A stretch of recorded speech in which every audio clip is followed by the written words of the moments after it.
every single person has a thing. I don't care if you're a jihadi, you're a drug dealer, you're a gun runner, you're a dirty politician. We all have something. Everybody has a vice of some sort. Maybe not an unhealthy habit, but something that you want to be able to connect with someone else to. And the trick in undercover work is essentially finding that thread and pulling it.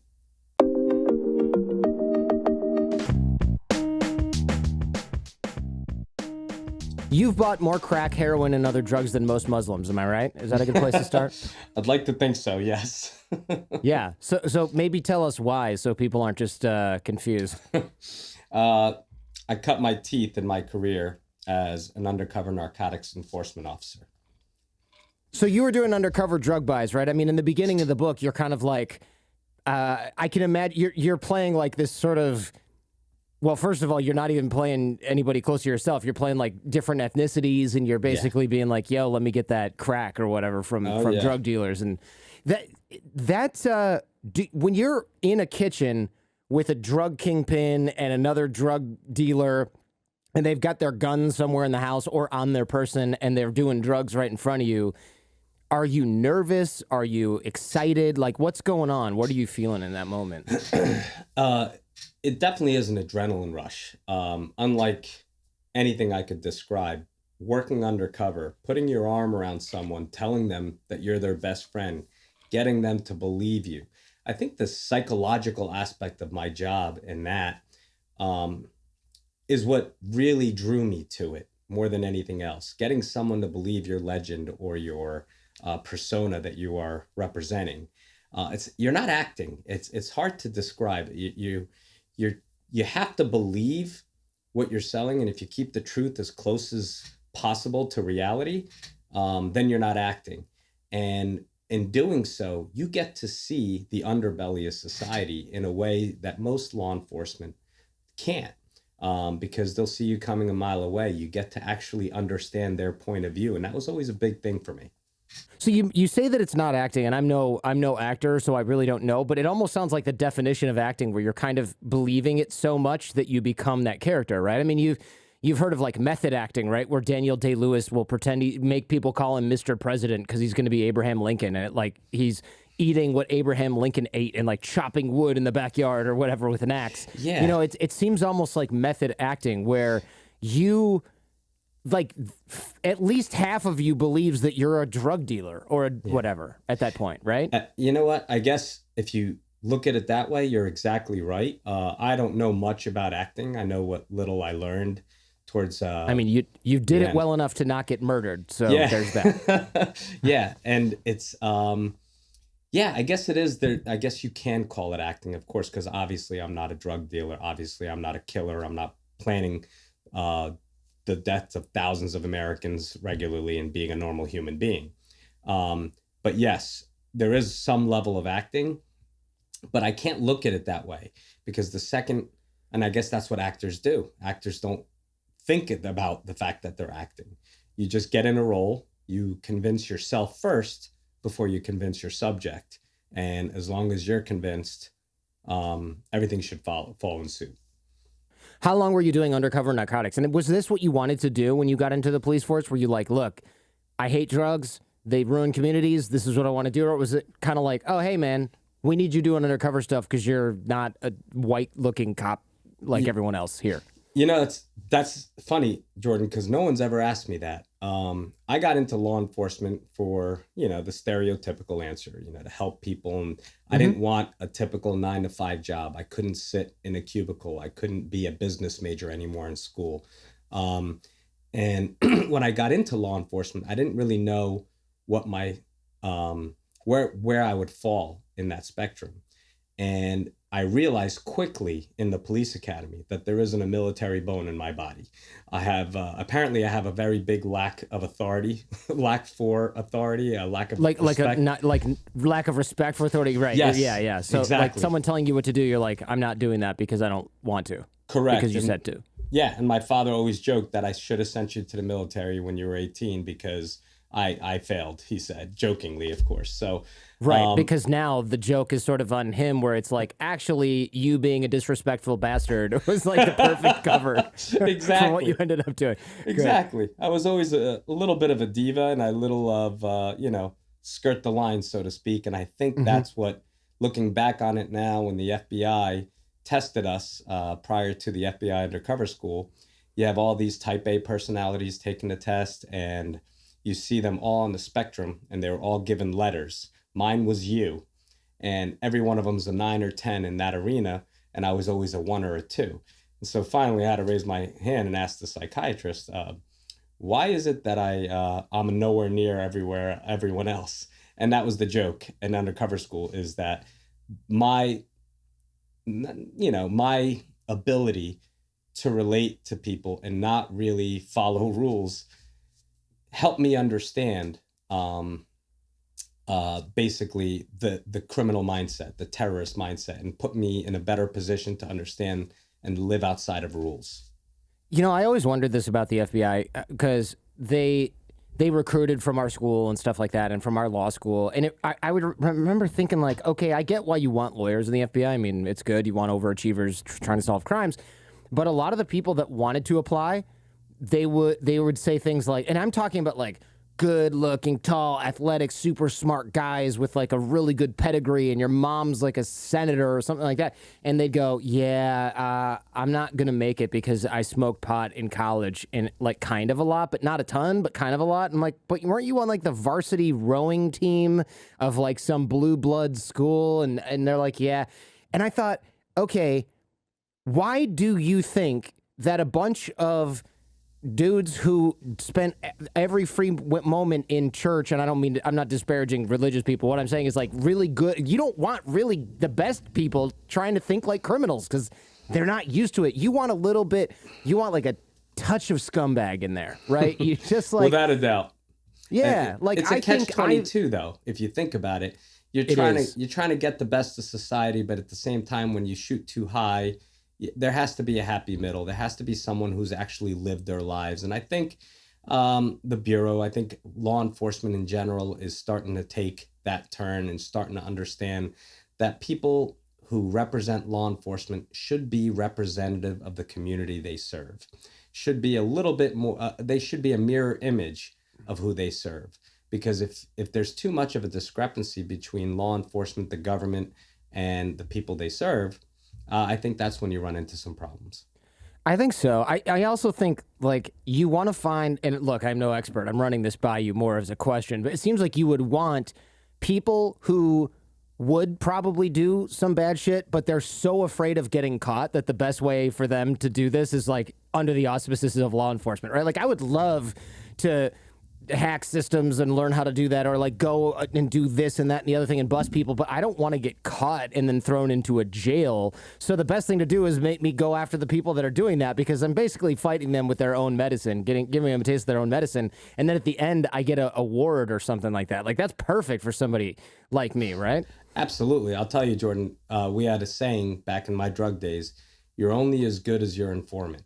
And some of the best informants I've ever had were the people that you're describing. Those who were super smart, super savvy, got caught doing something stupid, could never have a law enforcement career, but they're the ones that you hitch your wagon to. They're the ones that, I had that informant that I mentioned in the book. He put more coke on the table than any detective or any cop I ever worked with. That's how smart he was and how well he knew the game, how plugged in he was. And he wasn't a bad guy. He wasn't a killer. He wasn't anything. He was just a businessman in the wrong side of the fence. And he was my best informant. Yeah, yeah, it totally makes sense. I get that it could be kind of a slippery slope, though, right? Like you don't want to empower smart people to do tons of bad things. We've seen that go awry in Afghanistan and other places where we're like, no, we can totally control this rebellious army of guys that live in caves. We just need to give them tons of weapons and training. Nothing's going to go wrong. Right? You have to be kind of careful with that sort of thing. Which leads me sort of to the point of the book, which is at some point you switch from buying drugs from drug dealers to focusing on Islamic terror. And that is kind of a personal turn for you, right? Absolutely. Essentially, it was the perfect storm. As I mentioned, I was getting into law enforcement to help people and all the right reasons. And I found narcotics enforcement undercover specifically to be my forte, if you will, because of my ability to relate to people and because of my need to not be the SWAT guy hitting the door, but the guy getting to know these individuals who were causing havoc on a personal level prior to and helping to build a case that way. That skill set me up for something I had no idea was coming. I'm a Muslim, I'm American, I'm in law enforcement, I have friends, best friends of every race, ethnicity, religion. It was never an issue, it was never a thing. But after 9/11, when we got punched in the face, we got punched in the face by an enemy that mainstream America just simply didn't understand. They didn't know enough about. It didn't really matter what religion someone was, but all of a sudden, thousands of people are getting killed in our backyard in the name of a religion that most people didn't understand. And that's how it became personal. 9/11 was personal to all of us, but that's what took a turn for me, and I was hoping that I could help out in some way. Yeah, this is interesting to hear, because I remember distinctly a lot of obviously just hateful kind of bullshit conversations where people would say things like, no Jews died on 9/11. And I'm like, are you, what? Who told you that? You know, or like, where do you even think that the information comes from? Or they'll say, oh, so the Muslims that we have, because I lived in New York after that, they'd say like, oh, there's a lot of Muslims here, but they're like sleeper cells. And I'm like, just do even the basic math on how many people that is. That is a ridiculous comment to make, not to mention how many Muslims and Jewish people died in the tower. I mean, it's just like none of it makes any sense, but there was all this distrust. So I can understand how, as a Muslim who lives in America, you're like, oh man, not only does this make everyone look bad, but if you're religious, it's probably the most blasphemous thing that anybody could do to your religion, right? I mean, they're using it to murder people, like lots of innocent people. I'll flat out tell you right now, I'm not as religious as I should be, as we all think. For people who do follow a religion, we all feel like we could be more religious than we are. And I'm definitely on that spectrum as well. I'm not as religious as my sister or my father, but I live with and grew up with the religion of Islam, and knowing full well that this was not the religion that was being portrayed. It kind of broke me a little bit inside.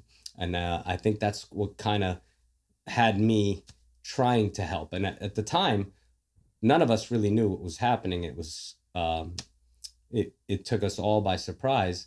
My initial reaction, my knee-jerk reaction, was to simply help with translations, with wiretaps, whatever I can do. I was in law enforcement. I spoke Arabic. I'm a Muslim. Let me do what I can to help. But the FBI wasn't prepared at that time to take on this new enemy the way things played out. Yeah. Okay. So how did you end up getting into it though? Were they just like, find every brown guy in the department and send him to the FBI? Like, what, you kind of mentioned that's how it went in the book. They were kind of like, wait, you speak Arabic? Follow me right now. You know, it was a little ad hoc. There was definitely the recruiting that was prior to, I remember at my police academy graduation, which was 1996. I remember being recruited into potentially joining up. At that time, it was on the heels of the 93 World Trade Center bombing. So it was still coming to light, but it was still a criminal thing. It wasn't really intelligence yet. But it wasn't until several years had passed and I was doing about a little over 10 years strictly undercover narcotics when I met the FBI undercover coordinator out of Newark, New Jersey, at a private DMV office. That kind of shifted my gears. How did you just met them at the DMV? Well, it's not an actual DMV. It's an actual private office run by the state police, and it's essentially made for undercovers specifically. At least it was supposed to be, and that's what I thought. I see. So you get your like fake credentials and everything. Correct. From this. So yeah, I kind of wondered about that, because I'm like, how do you get that without like some schmo at the front desk being like, oh, hey, here's your fake driver's license, guy who's definitely doing something shady, you know? Like that makes sense, because they've got to clear those people too, right? No, yeah, it's actually all law enforcement specifically. So when I was there, And what I thought was some shithead was walking in dressed like a biker, and he looked like a mobster slash biker. I was a little annoyed at the state trooper, the sergeant at the desk, like, what are you doing? This is where I buy drugs. This is where I'm working. Why are you letting some guy like this? And it wasn't until I took a peek at his BlackBerry and realized, because thank God his eyes were bad because his font was huge, that he got an email from the Department of Justice. So I was like, that's when I asked him, I said, my man, who you with? And he says, who you with? Like a Sopranos extra, right? And that was it. Yeah. He asked me what I did, and I explained to him, and he said, what nationality are you? Because he couldn't place it. And when I told him I was Egyptian, he goes, do you speak Arabic? Yeah. What religion are you, if you don't mind me asking? I tell him all about myself, buys me a cup of coffee, and then he asked me to help him out on a case. And that's when, you know, they were testing me and making sure I wasn't, just because you speak a language and you look a certain look doesn't mean you have what it takes to act in an undercover capacity, especially over a long term. That's a different animal altogether. Yeah, that's interesting. Tell me about that, because you hear that a lot where, oh, how hard could it be to find somebody to work undercover? A lot of people speak Arabic, or a lot of people speak Chinese, but it's like the hard part is not finding the Asian dude who speaks Mandarin. The hard part is finding somebody who can pretend to be someone they're not for 3 months at a time or a year. Yeah, honestly, and I'm going to tell you, there's many obstacles, especially as we get more and more into the digital age. For example, the last few years of undercover schools, I've noticed that a lot of these kids coming on are socially awkward. They can't communicate Guilty. without Guilty as charged. Well, they can't communicate without bitmojis or texting. It's just, if I were to tell you right now, go sit in the bar and talk to that guy and get as much information as you can from, a lot of people would struggle with that. It's that old-fashioned human contact that we found was a major hurdle. Putting that aside, we're all type A personalities. At least most people who get into law enforcement or military are. And when you're a type A personality, it's very, very hard to dangle a carrot and not go after it. So as an undercover, you have to be disciplined enough to walk away from doing dirty, walk away from giving up too much of yourself and make it as natural as possible. You have to almost step outside yourself. And trust me when I tell you, it took me years of listening to myself on tape before I tell myself, shut the fuck up. We don't need to hear you anymore. Let the bad guy talk, because as an undercover, you're desperately trying to get your legend across. You're desperately trying to get your story across, and you're not actively listening to what the targets are telling you. So there's so many nuances and layers to doing undercover work that it takes time, and it takes a certain kind of personality before you get a couple who are special. How do you test them? Do you just have them? Is there, obviously there's Undercover School. I assume some testing happens there, and some people you just like shake your head and go, this guy's going to get killed in the first job, but what about, there's got to be some sort of like rubber meets the road. Okay, we think maybe they're ready, but we're not sure. How do you test somebody out? Well, the school is very sensitive, obviously, so I'll talk around a bunch of different things. Yeah. But I will say this: there are scenarios and things of that nature, and believe it or not, everything is real. In the sense that everything has happened to an actual undercover. So you put people in situations to see how they would react. Are they going to break cover? Are they going to stay on point, stay on track, keep the train moving, if you will, because the undercover is the engineer of the investigation for the case officers and everyone else. And let me pause you right there. That's interesting, right? Because that means that you're kind of the boss if you're the one who is doing the actual undercover work. Is that correct? Yeah. Is that correct? Oh, absolutely. I tell my undercover, right now I'm in executive management, okay? And the first thing I tell my undercovers is there is no rank in undercover work. You're the boss because you're the one that's on the ground. You're the one that sees everything and hears everything and feels everything before we do. By the time you get back to us and tell us, every decision you make is yours and yours alone. And as long as you know what the goals of the investigation are, what is and isn't acceptable, what you can and cannot do, and what matters most, we trust your judgment. That's a big, huge amount of trust that you're putting in one person. But it has to be that way, because if you're a frontline soldier, you got a chain of command. Same in law enforcement. You're a patrolman all the way up to the chief. At the end of the day, everything goes through the chain of command. But those decisions in an undercover covert operation have to and absolutely need to go by the undercover. If they're not comfortable, they can't be pushed. A supervisor can't tell them, you're going in there, you're buying this much heroin, and you're doing X, Y, and Z. That's not how life works. That's not how reality is. That makes sense, right? They can't say, go into this dark basement with no radio communication where we can't see you, even though you totally don't feel safe and you're getting all the creepy red flag vibes. Just do it anyway, like from the safety of his van or the office, right? Like I guess first priority is to make sure that you don't get killed or injured on the job. Absolutely. Absolutely. It's the only thing in law enforcement that's still voluntary. You can never be told you have to work in an undercover capacity. Ah, interesting. So what do they train? I mean, you mentioned the school's sensitive, so obviously describe as much as you can without giving away tradecraft, but it's got to be kind of like acting school in some respects, right? To an extent. It's the biggest thing I can tell you, and I think the most, what I didn't understand when I was going through it, is the sleep deprivation.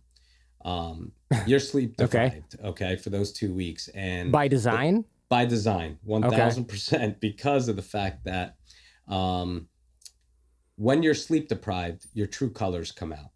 And when you're working a long-term covert op, there'll be times when I'm hanging out with bad guys here, overseas, it doesn't matter. And I'll spend hours with them. We'll travel together. And when they go to sleep, they think I'm going to sleep. I'm actually going to a safe house to debrief the team. So I'm getting maybe 1, 2, 3 hours max sleep a night before I go the next day. In addition to remembering things. If I'm overseas, I can't really take notes. There's a lot of things that I have to kind of put into memory. So there's a ton of work that makes you sleep deprived. And I didn't realize this when I was going through the school, but that sleep deprivation, your true colors bleed out. Whether or not you believe it, when you're sleep deprived, who you are will come out. And that's one of the main reasons why the FBI Undercover School has a 50% graduation rate. You make terrible decisions, terrible mistakes, life and death mistakes when you're sleep deprived. If you can't handle sleep deprivation, you'll never be able to work covert ops. Do they give you any sorts of, like, those drugs that keep pilots alert for 8 hours at a time? They don't mess with that stuff? Not at all. No. The only thing I've ever taken was some Ambien to flip my schedule when I'm traveling really far and stuff, so I can avoid jet lag, so I can work when I hit the ground running. It seems like, though, if you're undercover as a drug dealer and you're tired, you got options, right? I don't know. I'm just saying, like, there's stuff you could maybe get your hands on that might help with that, or is that frowned upon? Yeah, that's a big no-no. Yeah, that's always, yeah.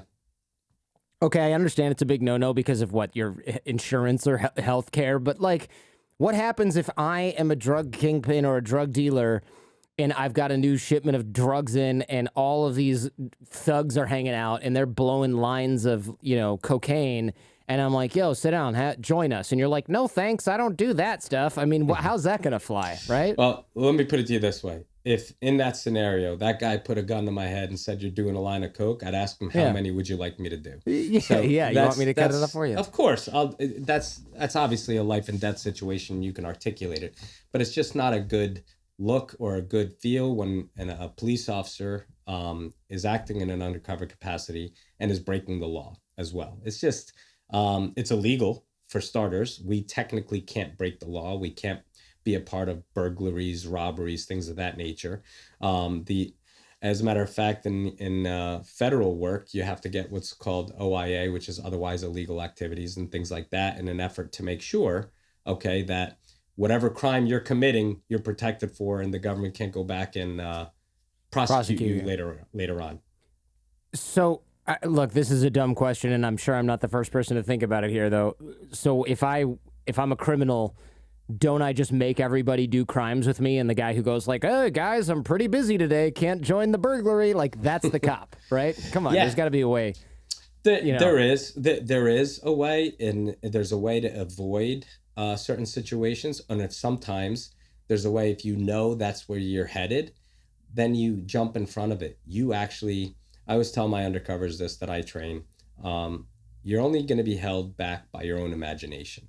If you feel like that's where this movie's headed, then you head them off at the pass. You set up your own criminal activity, have them join you, and everybody that's happening, whether it's a burglary, a robbery, is all in a controlled situation where there are other undercovers and things of that nature. You can paint whatever picture you want to the bad guys to help believe your legend. There's nothing holding you back from what you can do. Okay. So instead of me having to go with you on your thing, or that might happen later, and I guess it would have to be cleared, but maybe I'm the one who's like, hey, guys, I got this idea. There's this person who lives alone. She's old. She's got a bunch of art. I know we can fence it. You know, help me get in, keep a lookout for me. I'll go in and grab it. And then you just get a bunch of stuff that was seized from the previous That's bust. exactly right. Something to that effect. You can actually orchestrate your own soft crimes, if you will, in an effort to maintain your cover. There's so much you can do. How does the backstopping work? Not like the background investigation, but you mentioned in the book that the FBI gives you like a website for whatever fake business you have, and you've got an office, and there's a secretary. Like what do you have to prove that you're legit when you're undercover? It's a lot. Actually, that's a full-time gig. And again, I hate to be the guy that says, well, that's sensitive, I can't talk about it. No, but of course, some of it is. Yeah. But that is one of the main reasons when people have asked me that before. They ask me, aren't you scared going to these different places with all these horrible people? And I said to them, the truth of the matter is no, because these terrorists, they viewed me as access to the West, money, someone who could help them further their plots, all their acts of terror that they wanted to do. So they actually took care of me better than they took care of themselves. Now, I'm not naive. I understand the fact that if my cover was blown, I wouldn't be sitting here talking to you today. I get that. But as long as my cover was intact, I was more valuable to them than I would be, than anybody else in the world would be. So that backstopping unit was crucial. And when I got to see the inner workings of the lengths that they went to protect our identities, it gives you the warm and fuzzies, okay? Because that you know that you're as real can be, no matter who digs. And that's interesting, right? Because, and you mentioned this in the book, so I'm not blowing anything, but you had a phone number where if someone called and asked for you or your fake, name, your alias, your undercover identity, your secretary would say, oh, he's traveling. Can I take a message? And she would give the same story that you gave or the one that you told her to give. And you've got your website and it's like working and things like that. Like that all makes sense because I don't know how far a lot of these sort of terrorists dig, right? Maybe a couple layers deep, but it seems like backstopping could withstand most of even a decent background investigation, right? Like if I assume a foreign intelligence service itself could probably poke holes in it, though, right? I mean, I would imagine so. Yeah, but like your average schmoes trying to buy Semtex or whatever explosives to take down a plane is just going to call and make sure that you have a real office, look at some Yelp reviews or whatever of your law firm, and that's it.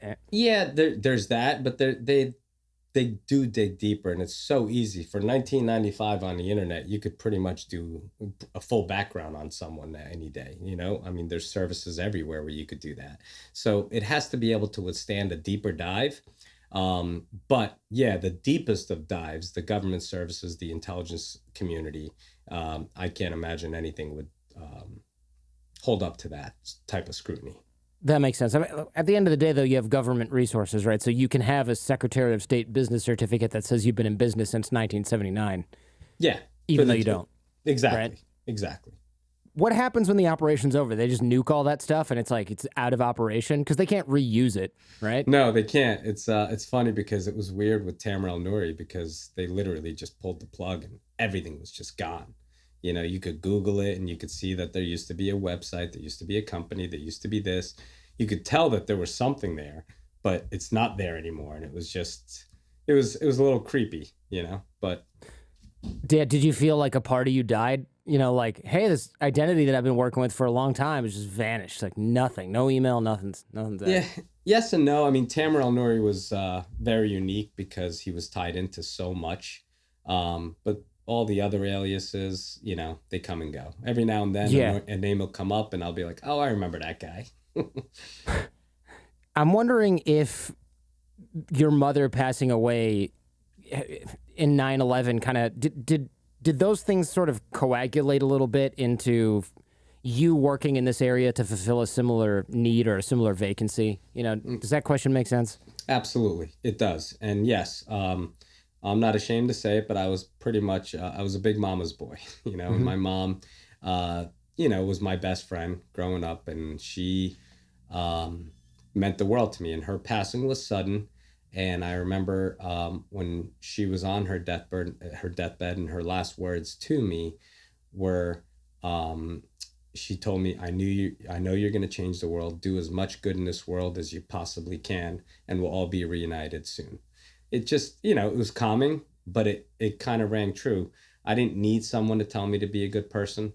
It's just the way, you know, I was raised. But like I mentioned earlier, it was the perfect storm. A situation like this, there isn't any other American in my shoes that wouldn't have done what I did if they happen to have the right language, the right background, and the right training. And that's exactly what happened here. I happen to have such a personal connection to this world that I knew things that most people in my career, in my field, didn't know. I had a head start, if you will, on the Islamic fundamentalist mindset than most. So I was able to hit the ground running. How did you get introduced to the terror networks that you later infiltrated? Everyone was different. Some people, like in drug worlds, we mentioned earlier about talking about having good informants. I preferred cold bumps more than most. A lot of people liked coming in with an informant. The problem with coming in with an informant is you're always going to be married to that individual. So if that person has some kind of debt or some kind of baggage with the bad guys, you're now married to that debt. You're now married to that baggage. You're kind of, for example, in drug terms, if you have a junkie introduce you to a multiple kilo dealer, you're always going to be looked upon as the junkie's friend. But if you meet that guy cold and he sees you in a Mercedes or a Jaguar and you develop a relationship with him, you're coming in at whatever level you want to. And that's the same thing with terrorism. I prefer to come in cold. I like to do my homework. I cheat, okay? I study the shit out of you. I know everything about you before our paths cross.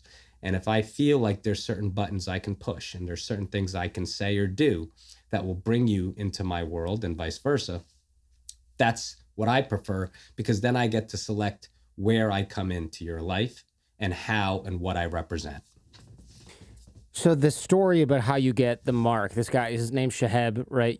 You say the mark has to choose you. You kind of just hinted at that, right? Not the other way around. Because I can't like put on a Hawaiian shirt and sit at a bar in Kabul, Afghanistan, and be like, sure would like to meet this Bin Laden fella, right? Like I have to make it so that you come to me and say, hey, we need you working for us. I know you're so-and-so's friend. I've seen you around. You've got a good head on your shoulders about this, that, and the other thing, and we're looking for those skills.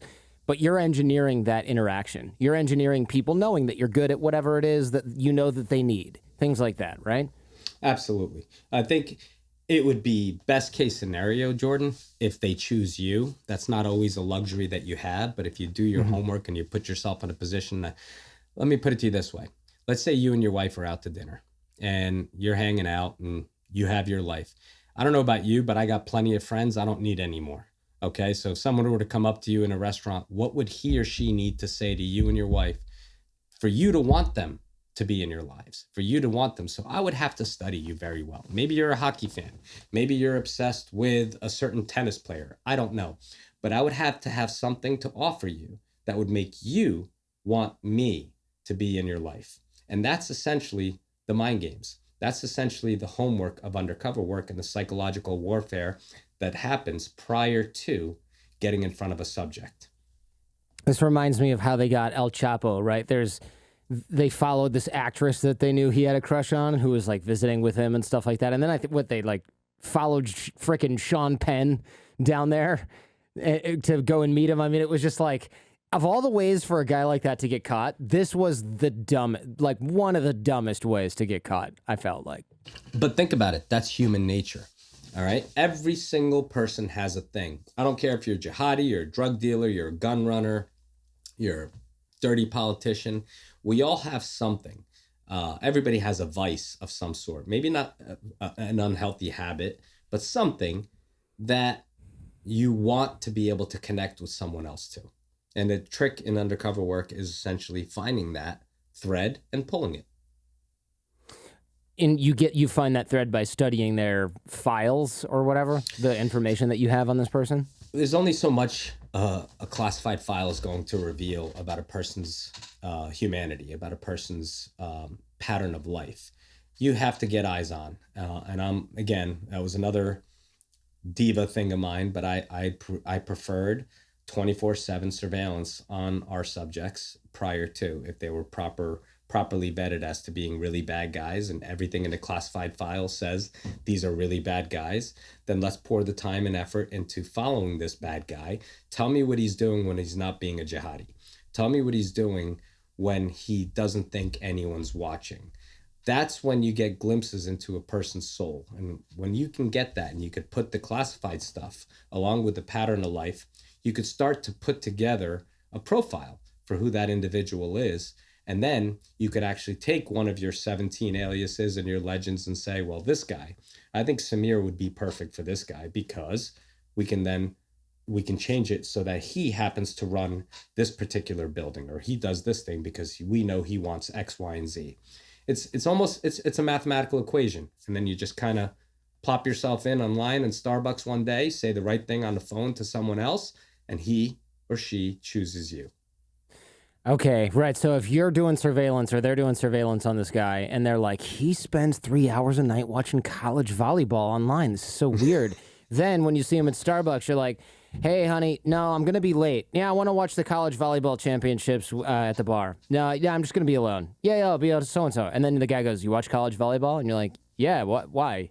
Oh, I love college volleyball. And then you're like, no way, me too. Yeah, I used to watch at Michigan all the time. I miss it. Are you going to watch the thingamajig tonight at Scorekeepers? Yeah, sure. And then it's like suddenly you're buddies, but it was his idea to talk to you. You were just telling your wife why you're going to be late from work, right? Bingo. It's literally that simple. And that's the initial thread. That's the hook, as I call it. Once you have that hook and then you have somebody's attention, then you can drop the breadcrumbs that he's looking for. Okay. And what then do you do to develop the relationship? Do you spend a lot of time just kind of like hanging out with them, doing nothing, just broing out? No, not necessarily. It all depends because no one just stops their lives and starts hanging out with someone they just met. It's not realistic. Everything has to fit the mold of life. So in this case with Shahab, for example, Tamer Elnoury is a real estate investment guy. He's on his way to San Jose. He happens to bump into him. And that plane ride, we get to develop a relationship. And I also had another advantage. When you have a target in this country who happens to speak Arabic, and Arabic is their first language, and English is a bit of a tough sell for them, it gives me another leg up because now that person can speak his native language to me in this Western world and feel more comfortable with me. So that also draws another, hey, two brothers from another world are in the same place here together. So there's so many things you can draw on, but you have to live your life, Jordan. You have to, at least your fake life, I should say. I have to go look at real estate properties. I have to go to meetings. I have to meet with people. But you can integrate this individual into your life. There's a part in the book where you're talking about this Bangladeshi scientist who went to Iran. His name is Shahab, right? You're telling the Americans and the Canadians that he may be radicalized. You catch on the fact that the guy stopped going to the mosque even though he was religious. And that was weird. It's like, well, why would what does it say about somebody who stops going to the mosque while they are still religious after they got back from Iran? Like that made sense to me and after I thought about it for a while, but I thought that was a really interesting catch. Yeah, it's when you go to an actual mosque, you're hearing sermons every Friday, and they're always preaching pretty much the same things as far as different verses from the Quran, what it means in your day to day life. But they all have the same um, overall meaning. It's peace, submission, it's love each other. And when a radicalized individual, a person who's been turned to the dark side, for lack of a better word, they don't want to be around that. They don't want to be around these so-called Muslims in their mind because they call them munafiqeen or hypocrites to the religion. They hate them, and the actual Muslims, the mainstream Muslims, would try to they would point them out in a heartbeat. They would say, "You're out of your mind. That's Hmm. terrorism. That's this. That's that." And they don't want to be around that. They're basically they're almost on the exact opposite spectrum as two people could be. So when a mainstream Muslim stops going to a mosque, who normally is, and they're so-called religious, that's the first thing that would be a major red flag to me, and it would scare the shit out of me. Okay, so the guy goes to Iran, comes back, stops going to the mosque. The reason that that's a tell is it's like, well, wait a minute. If you're not religious, you don't go to church. But if you are super religious, you don't go to a church that is not as radical as you because you feel like they're fakers. That's basically it, Correct. right? That's Okay. exactly right. So you're looking to say like, what happened to this guy? He was so religious that he went overseas, came back, stopped going there. So then, by the way, nobody should read this book if you're hungry and you like Middle Eastern food because it's going to drive you crazy. Because the descriptions of food in the book are really vivid, and I'm like, I could eat Middle Eastern food every day, and it's always like, you must love it because you didn't say we got something to eat. You're like, we got this, and this, and this plate came out with the olives on it and the tahini, and I'm like, okay, this is a guy who likes food. Yeah, it's funny. It wasn't until I read the book all the way through for the first time that I said to Kevin Maurer, my co-author, I said to him, "Wow, dude, we ate a lot in this case," and it's true. But that's the Arab way. That's the customs in the Middle East. Is you all sit down, you break bread together, and that's when most of the conversation. I mean, when you go to dinner in Egypt, it's an event. It's not a meal. Whereas here, you can grab something to go and run and rock and roll and go wherever you got to go. Whereas in the Middle East, if you're going to dinner at 7, you're not getting home till 10:30, 11 o'clock because it's an event. And that's when you're with family and when you're with friends. And there's the Turkish coffee, there's the hookah, there's a whole list of things that go with it. So that's why you see that a lot in American Radical. Hey, if you like what you're hearing and seeing, check out the Jordan Harbinger Show podcast feed. There's a lot more just like this. You can find the Jordan Harbinger Show in Apple Podcasts, Spotify, or wherever you get your podcasts. Now, back to the show. Now, your Mark Shaheb, if that's even the right term, what do you call him? I guess he's just the what do you call the guy when he's like the target of an investigation? He's the target. He's the target. Okay. Yeah. So He's the a mark target until you get in front of him. Right, that makes sense. Okay, so the target, he eats these huge plates of food in the restaurant because it's haram or against the rules to waste things. So you can't take, this is another just sort of weird tangent though, but like what, you can't take food home and say, all right, I'm going to eat it later? Of course you can. Jordan, that's the reason why I brought that up in the book is what what you need to understand is radicalism in its purest sense isn't just religion.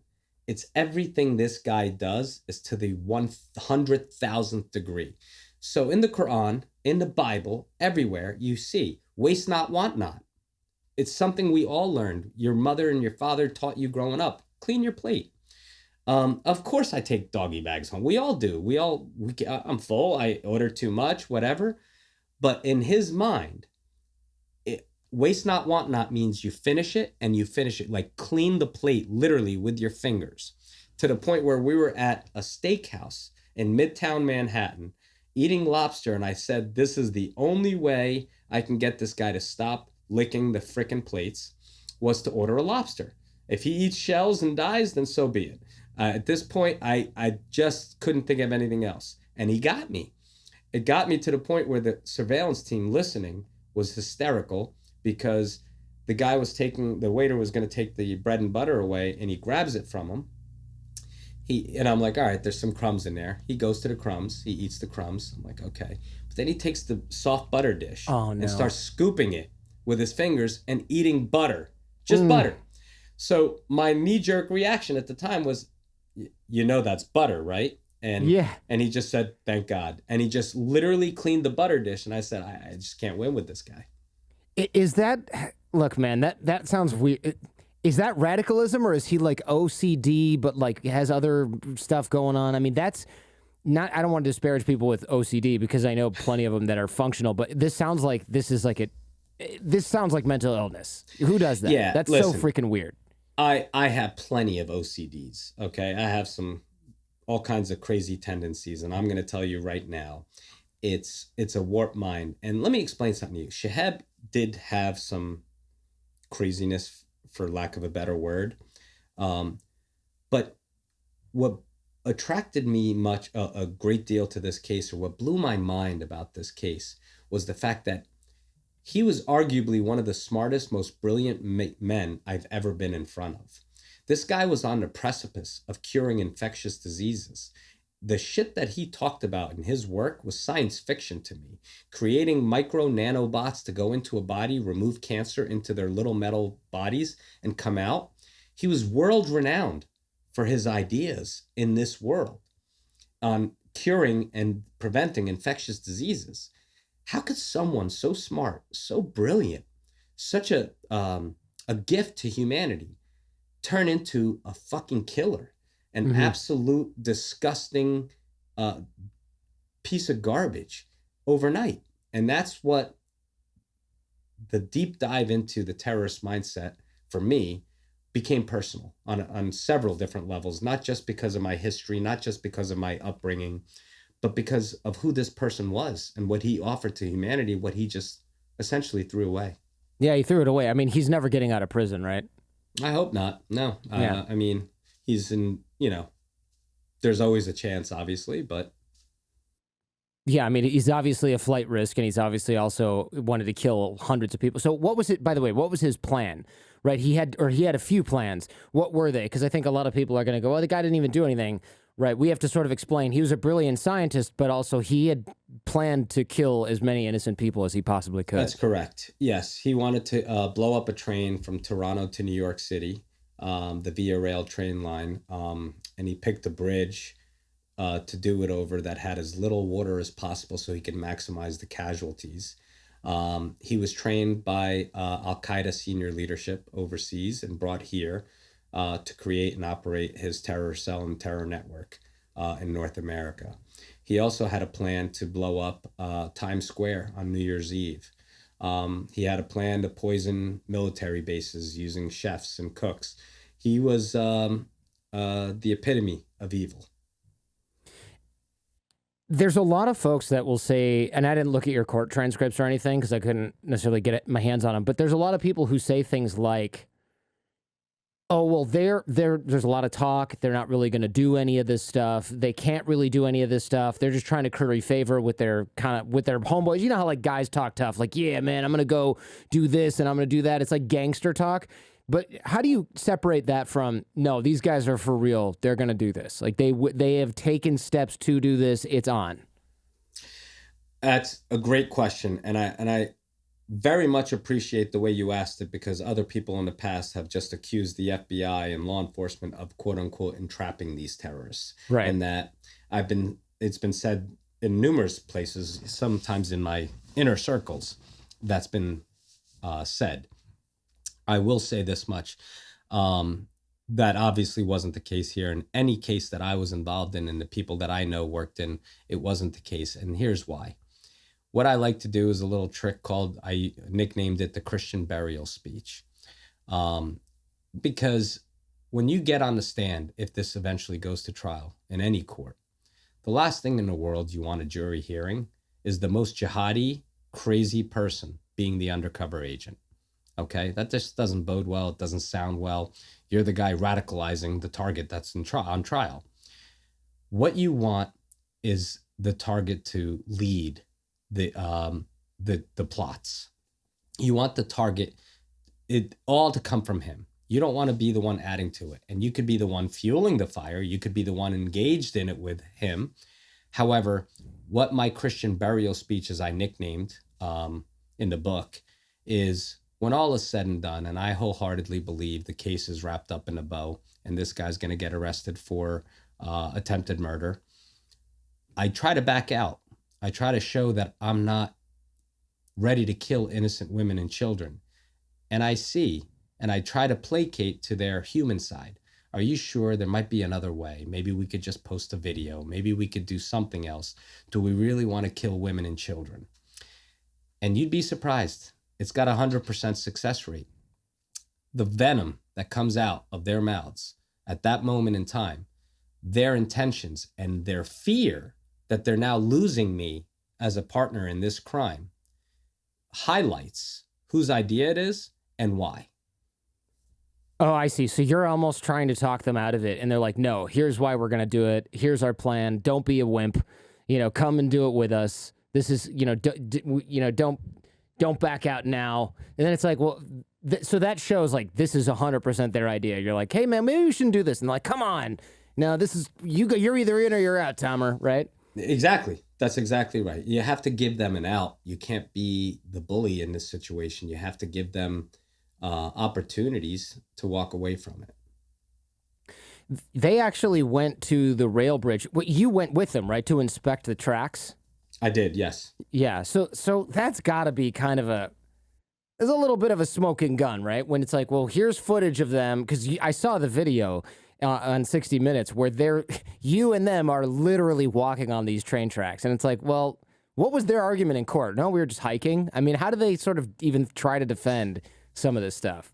Shahab had absolutely no defense. He just sat there. He wholeheartedly didn't even recognize the court system. They had what was called a friend, like a defense attorney that was a friend to the court, basically, to just in case he wanted to raise some sort of defense. But for all intents and purposes, he sat it out. Jasser's defense was a little different. Okay, he was basically saying he was a con man trying to get money off of Tamer Elnoury, knowing that he was rich and everything. But we were able to blow that out of the water using his own words against him. These guys are they're pretty scary. And you describe in the book some of their plans and stuff like these. They're so angry that I almost feel bad for them. Like living your whole life that angry it's got to be, I mean, it damages you psychologically over and over again. Like everything they said was how much they hate America and Americans. It's like could these guys even have normal conversations? Did they even do that? No, I think there are times when you'll see a lot of just smoke and mirrors. I mean, you'll see a lot of passion between Red Sox and Yankees fans, Giants and Eagles fans. You understand the passion and everything, but for the most part, no one's going to put an IED in the other's car. Okay, we kind of know where the line is.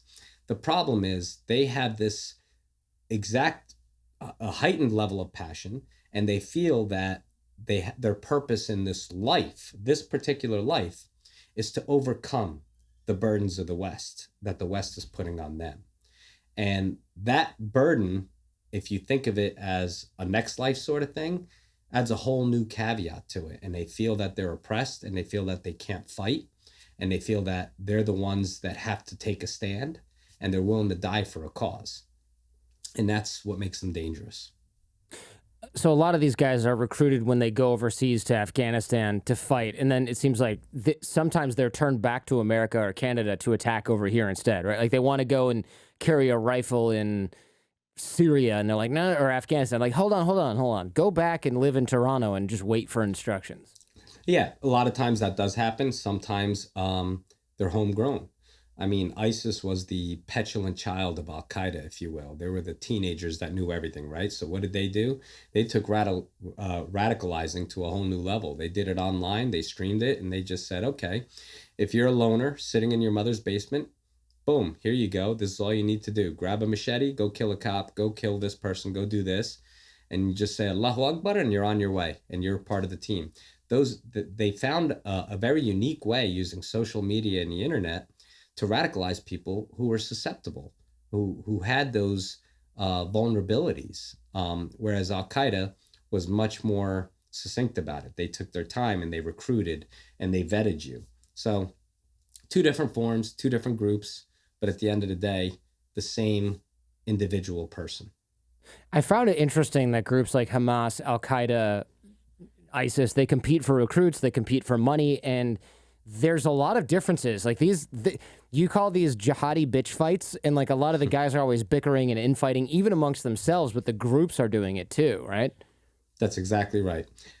Because every single group feels that there's something that's more important to them. Whereas, Hamas is all about removing Israel from the Middle East and giving Palestine its state. Whereas Al Qaeda is all about, in Yemen, Al Qaeda in the Arabian Peninsula is focused on the Americans and the West and the things that they're doing in the Middle East. So each group has its own little thing. So they all interpret the Quran differently. They all misinterpret, I should say, the Quran differently. And they all use different hadiths and passages from the Quran to actually further their own political agendas. So of course there's going to be infighting because everyone has a different goal. Well, you mentioned how dangerous and scary these American jihadi types are. What keeps you up at night, generally speaking, when it comes to these kind of guys? I still think that Al-Qaeda is the sleeping giant. And more than anything, obviously the lone wolves, you'll see them all the time, the people who act out, who are on U.S. soil, scares me, like it should scare everyone else. But like sleeper cells, is that what you're talking about? Yeah, I think, the Al-Qaeda playbook that I was able to get an inside look at over the years scares me more than anything. Why? What's different about that than say like your run of the mill ISIS bullshit? The long game, Jordan. They play the long game, okay, and they're smart, they're cunning, and they're resourceful.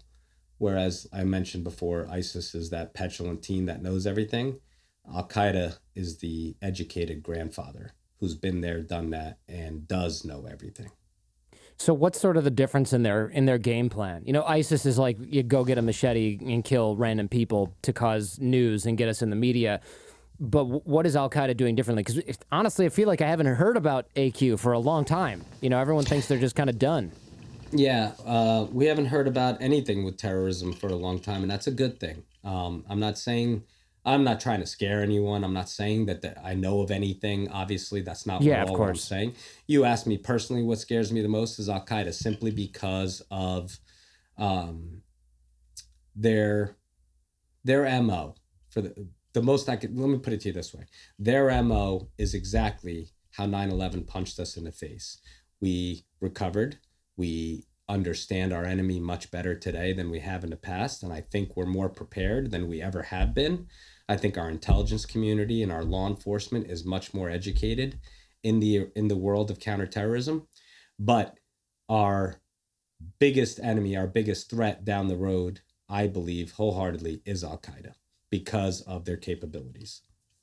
What are your undercover rituals? You kind of mentioned this, right? You shower off the identity you shower off your own identity and you get dressed in your cover clothing. But what else is there? You kind of have this ritual of like transforming into Tamer Elnoury or whoever.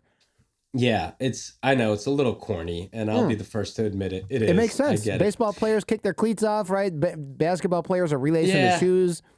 I know. It's just, it became a thing when I had some early on success when I started doing long-term undercover work.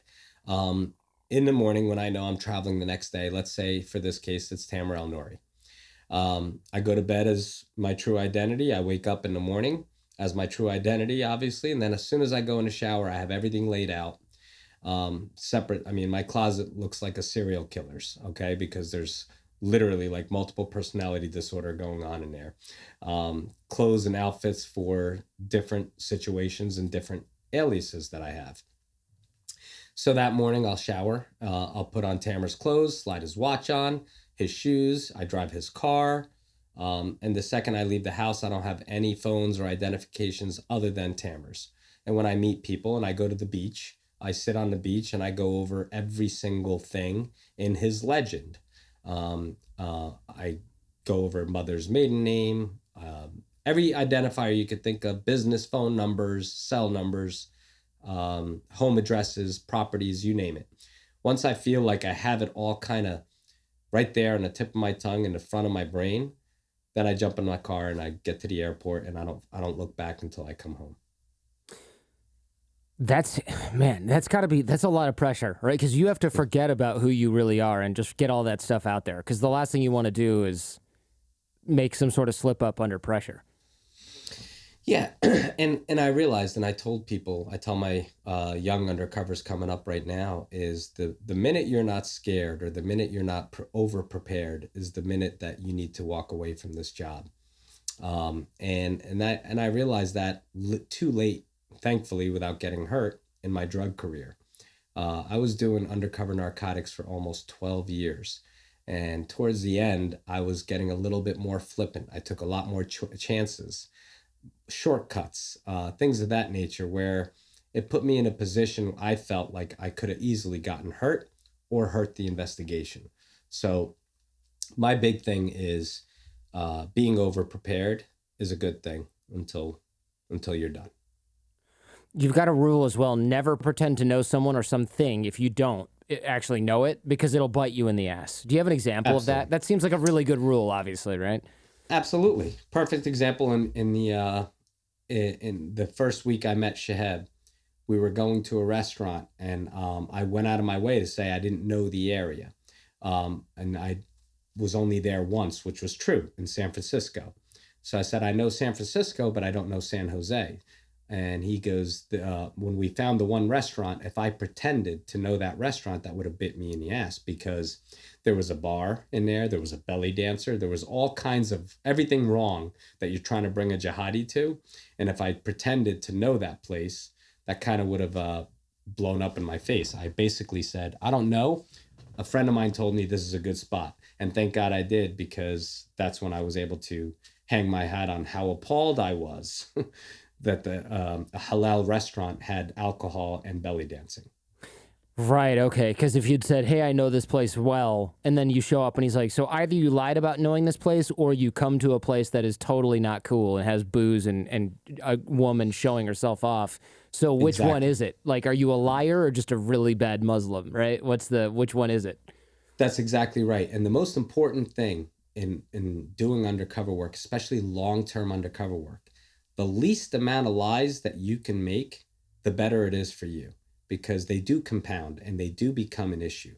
If you remember your legend, you stay in your outline, that's it. Anything in those boundaries, you're going to lie about, obviously, but the lie is real. Anything outside of those boundaries that you don't have to lie, i.e., have you ever been to Houston? Have you ever been to this? Have you ever been in jail? There's no reason to lie. No, I haven't.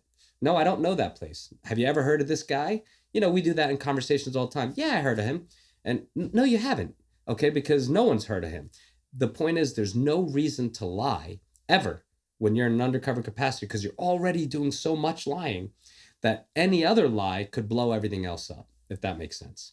Yeah, that does make sense, right? You wouldn't want to say, oh, yeah, I've been to Disneyland when I was a kid. And they're like, didn't you grow up in Iran? And it's like, oh, crap, we lied about that, right? Like, there's all these things could just start cascading down. And of course, like, if they catch you in something that seems small, they might say, well, what about this? They might start testing you, right? And then if you start failing test after test about all these little things, you start to really lose their trust, which I can imagine can get you in some pretty tough spots. Absolutely. Yeah. Ingratiating yourself to your subject, especially early on, is your only task as an undercover officer. If you get caught in a lie, that bullet's downrange and that ship will sail, and you'll never, ever be able to recover. You already find yourself in some precarious situations, man, like getting into a meeting with a bunch of radicals or terrorists in a basement where there's like no one can hear you, no one can see you. I mentioned that at the top of the show, but that was a real thing that you did. And then a lot of these guys, they have their own counter surveillance methods. Like, what was one? Walking in the middle of the road so that no one can overhear your conversations. So these guys are not just schmoes that are watching too many movies. Who's training them to do this? I would imagine a lot of it, for those that don't go overseas, has to be found online. Okay. I'm sure if you Googled, tradecraft in anything, you could figure out probably the ins and outs of how to do counter surveillance, how to play a violin, just pretty much anything you could find online for these wannabes. But the guys, the real guys, the shahabs that went overseas to train, they're trained because um, as law enforcement, we're our own worst enemy.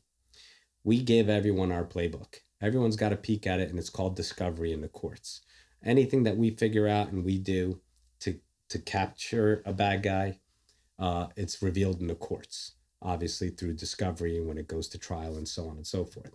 So they have our playbook and they share it and they talk about it. There's manifestos in the jails talking about how to spot an undercover officer because guys are learning from their mistakes, you know, and they share that knowledge. But as far as Al-Qaeda, ISIS, and all the terrorist groups, if you're overseas in a training camp, all this methodology is beat into you. Where are those training camps? Like Pakistan or Iran or Afghanistan? Probably all the above, right? All of the above.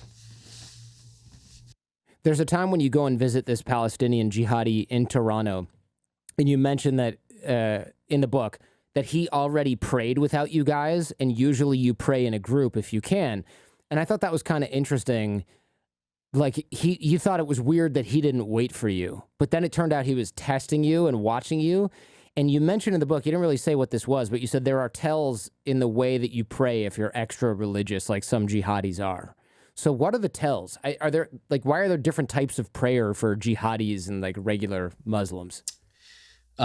It's not really different types of prayers. It's your mannerisms and your movements and the certain ways that you articulate just infer that you're more religious. The best way to explain that would be to be a Muslim, you have to follow the Quran, right? And to be a good Muslim, you have to follow the Quran and the hadiths. And the hadiths are basically the ways of the Prophet, okay? So when you have someone who is much more devout, for lack of a better word, they're going to do things very specifically. So when you're praying and you put your head down and your hands are down, and if your fingers are spread apart, okay, that's what a mainstream Muslim would do. Whereas someone who's a little bit more devout would close his fingers, not cross his legs when he sits up, because the Prophet never did that, if that makes sense. Mm-hmm. So there are certain mannerisms, not necessarily what you're saying, it's how you're saying it, how you're doing it, and your body language. And I knew that because those who are quote unquote more devout do things a certain way. And those who are more mainstream are a little bit more lax, if that helps explain that. It does, yeah, it does. It's interesting. So you knew that he was watching you, so did you change the mannerisms that you used to pray when you were undercover? Of course. I mean, obviously, even when I'm undercover and I'm praying, I'm always praying as myself, okay? And I'm always praying, ironically enough, for God to give me strength to defeat the animals that are on either side of me. But at the end of the day, I do have to remember that I'm in role, and I'm one of them at that point in time. So I have to play the role. When you're in these groups, I assume you start to like some of these guys, right? Like, are some of them, look, a lot of them are horrible people beyond redemption, but some of them seem like they just have their minds poisoned by other radicals. You know, they're hanging out with their older brother or their cousin or their uncle, and like maybe they're not really in, they're just in because they're surrounded by it. Do you think about that at all? Yeah, the ongoing joke when I was working drugs with my narco squad is, oh, he's fallen in love with another target. That was the joke, that I fell in love with my targets. And it wasn't about that. I was the only person who got to see the human side of them. If I were to put on a piece of paper a subject who had 6 felony convictions, 1 for murder, weapons offenses, and multiple drug convictions, along with the fact that he had guns and violence and he was the leader of this, and you never met the guy, you'd probably think he was Satan on earth, right? Yeah. Regardless of what you know or what you hear. But when you get to know these people on a personal level and a human level, you see them as the human side of them. So it's not a matter of falling in love with these people. It's just a matter of seeing their humanity and understanding that what they're doing, they're about to pay for, and they should pay for it. But I always saw my subjects in a much different light. Did you think about Shaheb and the other targets? Like, how do you test them at all for the guys that have like no possibility of redemption? Or are you making that determination at all during your work? Yeah, I mean, there's a fine line, Jordan, between collecting the elements of the crime and making a case prosecutorial, and then, worrying about someone's soul. So there's only so much I can do. However, there is a lot of time, sometimes when the case is essentially wrapped up. I mean, early on, within the first month of this investigation getting kicked into high gear, I believe it was September of 2011, where Jasser and Shahab were under arrest. They just didn't know it yet. So the case was done. It was over. But we had other opportunities, other things that we needed to uncover in the investigation. So you do spend time with them and these individuals. So you want to pick at their brain. You want to see what it is, what else is there? Why did they become like that? So I do go out of my way to dig a little deeper because I do have the time to when the case is wrapped up. I know you almost lost your cool and blew your cover. Tell me about that story, because that's obviously you're not supposed to do that, right? Like that's you had one job and it's not to do that, right? Yeah. I guess I keep saying the first rule of undercover work. Yeah, let me tell you something. The absolute first rule of undercover work is not blowing your cover. Yeah. Yeah. So, mind you, we're almost a year into this investigation, and Shahab, on the heels of 2 straight weeks of just ranting and raving and talking about plots to kill Americans in every possible way. I think we covered poisoning reservoirs and water systems, bombs, killing them, snipers. It's just so much anger and hatred towards the West that I pretty much had my fill this evening. I think it was just, one of those nights. So I was dropping him off right when he revealed to me he wanted to go over he called it Operation Happy New Year. The plot to put multiple bombs in Times Square for the following New Year's Eve. So, of course, everyone listening to our conversation was excited about the fact that this guy was about to reveal his plans. So we were going up to his apartment, and it was right next to Ground Zero. It was a chilly night in December, and he put his arm around me and looked up to where the towers were and the construction of the New World Trade Center. And he said, "Tamer, this town needs another 9/11, and we're going to give it to them." It threw me off. I've heard him say so much horrible things for so long that you'd think at that moment in time I could have just accepted it and gone up and did my job, but I couldn't. I imagined killing him right there and then. I imagined stabbing him in the eye with a pen I had in my pocket and leaving him for dead. There was so much anger that I had, and the Arab in me was coming out towards him, and I didn't want that to be the focus, and there was no way I was walking up those stairs with him. So I actually shoved him. I didn't even realize I did this till I saw it later. I shoved him away from me, and I pretended to have food poisoning or not feel well, and I just got away from him. And then, of course, the U.S. attorney and everyone was not too thrilled that I just walked away from a potential plot to commit a terrorist act on U.S. soil. But I got it the next day. I became a professional again. I just needed a night to recover from it. But we all have our limits. We are human beings. All of the undercovers doing this. No matter what's happening, there's only so much filth your soul can take. Later on, when you lure them to New York for the arrest, I gotta say, gotta be pretty rich and ironic when you get him on tape idolizing Osama bin Laden. And I think one of the guys says, you say, "Hey, man, what about this and this?" And he goes, "Don't worry. The U.S. government can never outsmart me." I got to ask, were you nervous at all? There's a part of me that was just like, I would have to look down at the ground and be like, "Yeah, you're so smart. The government's never going to find you, buddy." Like, you're just he's staring you in the face and be like, "They're never going to catch me." It's funny because we were struggling at that point with the one subject. And I kind of went out on a limb. I knew it was almost a bit of a Hail Mary. But I freaked out on purpose. I flipped the script. I had to, because if I placated that conversation and I just went along with it and, oh brother, tell me what you're talking about, what do you mean, and I became defensive in any way, shape, or form, I shined a light on me. And at that moment, he's a fucking stranger in my country, okay, and he's talking about killing everyone in this country. Time out. I'm going to flip the script on him. I stood up. I lost my shit. I pretended to be, because I was worried about my company. I'm supposed to be this crazy jihadist multimillionaire who's supporting terrorism overseas and in the United States. And this freaking guy, I do him a favor. I give him an olive branch and he brings the FBI to my world. I made it like I misunderstood what he was saying. And my reaction and my smashing a tea glass and throwing $100 bill on the table and leaving him in a city by himself, New York City, he didn't know, he's been there for 3 days. It flipped him. Okay, one of two things was going to happen. Either he was going to say, screw this guy, I'm done with him, I think he's government, or he was going to make it right by me and he was going to prove to me that he was loyal to me. And that was my only play, and thankfully it worked out.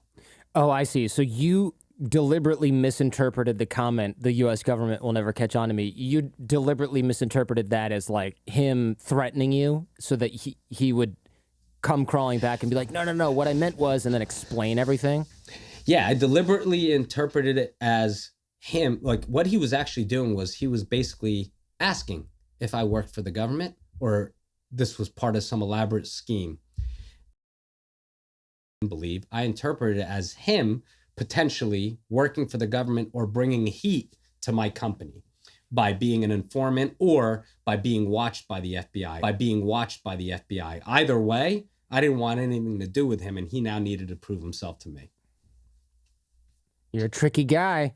Very tricky. But hey, look, we need that, right? I mean, that makes sense. I can see how well that would work, and I can definitely see that working on pretty much anyone, right? Like, you're stuck in another country. Like, no. Here's what I meant, man. This is all I'm talking about. And just like, say that louder for the tape, right? Write that. Can you put that in writing? You know, it's a whole thing. I wonder though. Like, look, these guys are in prison, right? You're putting them away for a long time. Is there any part of you that can separate the terrorist from the man in your head at all, right? There's like this nerdy scientist who wanted to cure infectious disease versus this crazed fundamentalist would-be murderer. You know, I sort of touched on that earlier in the show, if you could separate them at all. But I'm wondering, like, is there any sort of part that's like, well, here's this nice guy that finishes all his food and, like, you know, says all these nice things, but also he's, you know, 90% of him is this, like, jihadi psychopath. Yeah, and absolutely. If we're sitting down and having a conversation like we're doing, of course, I can separate and I can say, what a shame, X, Y, and Z. But at the end of the day, there's no saving someone who has these beliefs. There's no saving someone who's gone to this radical side of the house, because they're gone already, Jordan. There is no saving these individuals. Their only answer to life is to take lives. And when someone who reaches that conclusion, no matter whether it's terrorism or any other criminal enterprise, there's no saving that individual. So no matter how nice or their humanity you may have been interested in, it's a shame, but they can never be free. So how do we defeat radical Islam? Is it possible? What's our strategy here besides having a bunch of Tamer Elnoury's, you know, throwing them all in prison? I wholeheartedly believe, and I asked that. The first thing I asked to recruits in police academy, teaching them terrorism indicators, that's the first question of my lesson is, how do we defeat an enemy who's willing to die for a cause? And in all the years I've been doing it, I've never gotten the right answer. And the answer is simple. It's education. It's understanding your enemy. I mean, not to get into Sun Tzu's The Art of War or all the stuff that I love. The truth of the matter is you have to understand your enemy. When you understand your enemy and you understand their motivations, you then understand that every brown guy with a kufi isn't a terrorist.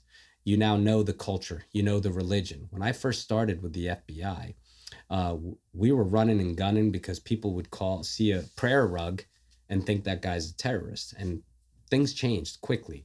Americans now are more educated. They understand the difference between the radical mindset and the true tenets of the religion, at least to an extent. And that was the purpose of American Radical. So if we are more educated and can see the fundamental differences between these radicals, along with the true tenets of the religion, they're not going to get to live amongst us anymore. They can't hide amongst us anymore. And they'll never be able to defeat us in our homeland ever again. So it sounds like in many ways the best defense is also inclusion, right? If we let in a bunch of good Muslim Americans or future Americans, then there's always going to be somebody who can help us call it out, defeat radical Islamic terrorists. I mean, one of the reasons this was an interesting episode is because I think it's lost on a lot of us that it's not like a bunch of blue-eyed, blonde-haired white dudes catching Islamic fundamentalists in sleeper cells, right? It's guys that look like you. Not that I know what you look like, and nobody does. That's why you're a big pixelated blob here. But, you know, I assume you blend in with the people that you're targeting.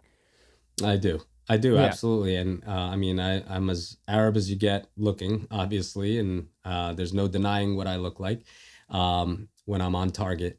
Especially, I think I've cleaned up a little bit since then. Let's just say when I was working undercover, I wouldn't want to sit next to me on a plane, and I understand that because that was the look I was going for. I wanted to put that kind of fear in people's heads during that time. But yes, the answer is absolutely inclusion, and the answer is absolutely all of us together as Americans. We all have something or someone that makes us unique and different. And that's what makes us Americans. And that's what makes us special. Tamer, thank you so much for your time today, man. Really appreciate that and your service to the country. I think this is a fascinating story, and I'm looking forward to the movie. Thanks, Jordan. I appreciate it very much. Congratulations on your success.